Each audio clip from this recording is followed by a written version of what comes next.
दोस्तों, हिंदू धर्म में आपने देखा होगा, मृत्यु के बाद जो लोग व्यक्ति की अंतिम यात्रा में जाते हैं, पूरे रास्ते भर राम नाम सत्य है, राम नाम सत्य है बोलते रहते हैं। क्या आपको पता है कि ऐसा क्यों कहा जाता है? अंतिम यात्रा के दौरान राम का ही नाम क्यों लिया जाता है? आखिर क्यों महादेव भी राम नाम की महिमा का गुणगान करते हैं? आज की वीडियो में इन्हीं प्रश्नों का उत्तर जानेंगे। साथ ही हम यह भी देखेंगे कि कैसे राम नाम के जाप का चमत्कारिक प्रभाव आपके जीवन पर पड़ता है। कैसे राम नाम के प्रभाव से वाल्मीकि जैसे एक पतित और साधारण डाकू त्रिकालदर्शी महर्षि वाल्मीकि बन जाते हैं और रामायण जैसे महाकाव्य की रचना करते। दोस्तों, तुलसीदास जी ने कहा है, तुलसी अपने राम को रीझ भजो चाहे खींच, उल्टो सीधो उगी है खेत परे जो बीज। अर्थात राम का नाम जैसे भी लिया जाए, चाहे प्रेम से या गुस्से से, ये ठीक वैसे ही फल देगा जैसे कि खेत में पड़ा बीज, चाहे उल्टा हो या सीधा, पौधा बनकर फल देता है।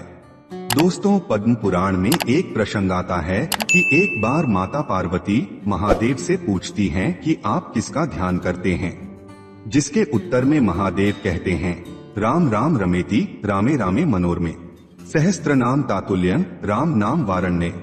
इस श्लोक में पार्वती जी से भगवान शिव कहते हैं कि श्री राम नाम के मुख में विराजमान होने से राम नाम का जागृत, स्वप्न, सुषुप्ति इन तीनों अवस्थाओं में जप करना चाहिए। हे पार्वती, मैं भी इन्हीं मनोरम राम में रमता हूँ। यह राम नाम विष्णु सहस्त्र नाम के तुल्य है, अर्थात भगवान विष्णु के हजारों नाम के बराबर है। राम का अर्थ है प्रकाश, किरण एवं आभा जैसे शब्दों के मूल में राम है। रा अक्षर का अर्थ है आभा और म अक्षर का अर्थ है मैं या मेरा। तो राम शब्द का अर्थ हुआ मेरे भीतर का प्रकाश अथवा मेरे हृदय में प्रकाश। महाभारत में भी राम नाम की महिमा के ऊपर एक प्रसंग मिलता है, जिसमें युधिष्ठिर शव यात्रा के दौरान राम नाम सत्य का नारा क्यों लगाया जाता है, इसके बारे में बताते हुए कहते हैं कि जब मृतक के शरीर को शमशान ले जाया जाता है, तब शव के पीछे चल रहे लोग राम नाम सत्य बोलते हैं, परंतु जब मृतक का संस्कार समाप्त हो जाता है और वह पंचतत्व में विलीन हो जाता है, इसके बाद साथ गए लोग जब वापस आते हैं, तब वे राम नाम को भूलकर अपनी अपनी दुनिया में व्यस्त हो जाते हैं।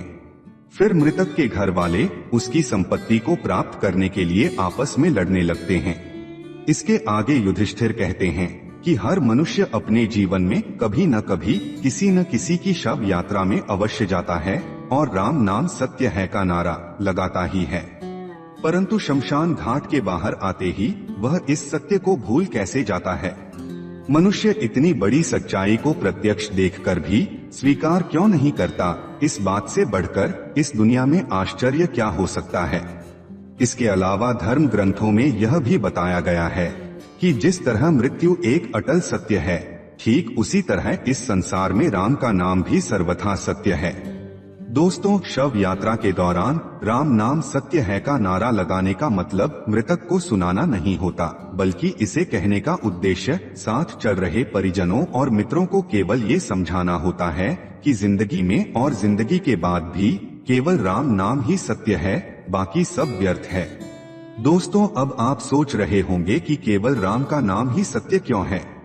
ऐसा इसलिए है क्योंकि जब राम नाम का जप किया जाता है, तब मृतक की आत्मा को मुक्ति मिलती है। ऐसा माना जाता है कि अंतिम यात्रा के दौरान राम का नाम बोलने से मृतक जन्म और मृत्यु के चक्र से मुक्त हो जाता है और उसे श्री हरि के चरणों में स्थान मिलता है। इतना ही नहीं, शास्त्रों में यह भी बताया गया है कि राम नाम जपने से मनुष्य के मन में बुरे विचारों का आना बंद हो जाता है, जिसके प्रभाव से मनुष्य बुरे कर्म करना छोड़ देता है और सत्य के मार्ग पर चलने लगता है। इस राम नाम का जप करने से मृतक के परिवार वालों को भी उस मृतक को भूलने में मदद मिलती है। जब भी किसी परिजन की मृत्यु होती है तो लोग काफी निराश हो जाते हैं। ऐसी स्थिति में एक राम नाम ही वह मंत्र है जो उस दुख की घड़ी से बाहर निकालने में मदद करता है।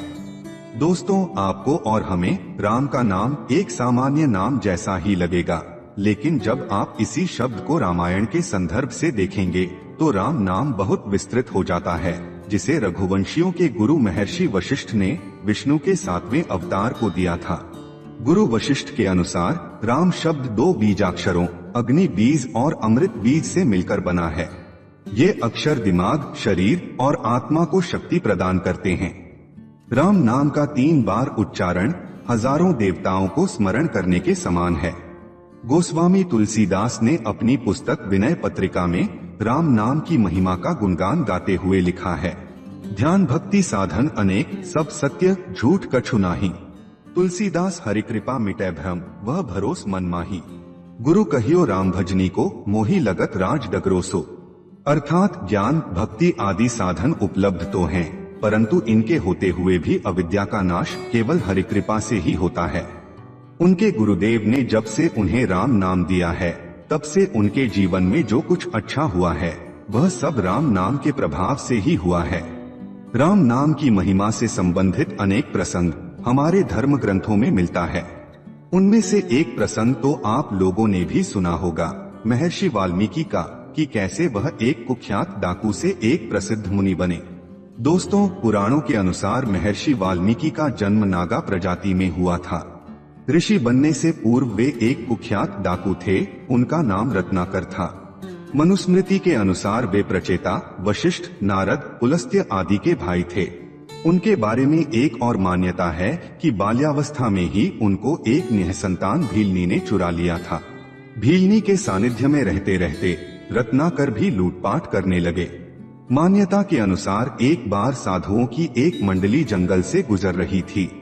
रत्नाकर अर्थात वाल्मीकि जी ने साधुओं को लूटने का प्रयास किया और वह साधुओं की जान लेने के लिए भी तत्पर थे, लेकिन तेजस्वी साधुओं के प्रभाव में आने के बाद उनमें बदलाव आया और अपने कर्मों के लिए माफी मांगकर साधुओं से अपने उद्धार के लिए मार्ग बताने का आग्रह किया। साधुओं ने उन्हें तमसा नदी के तट पर राम नाम जप करने को कहा। दोस्तों, केवल राम नाम के जप से ही उनके जीवन में ऐसा प्रभाव पड़ा कि वे त्रिकालदर्शी हो गए और श्री राम के जन्म से पहले ही उन्होंने 24,000 श्लोकों में रामायण की रचना कर दी। दोस्तों, उम्मीद करता हूँ कि आपको समझ आया होगा कि कैसे राम का नाम आपको भवसागर से पार करा सकता है।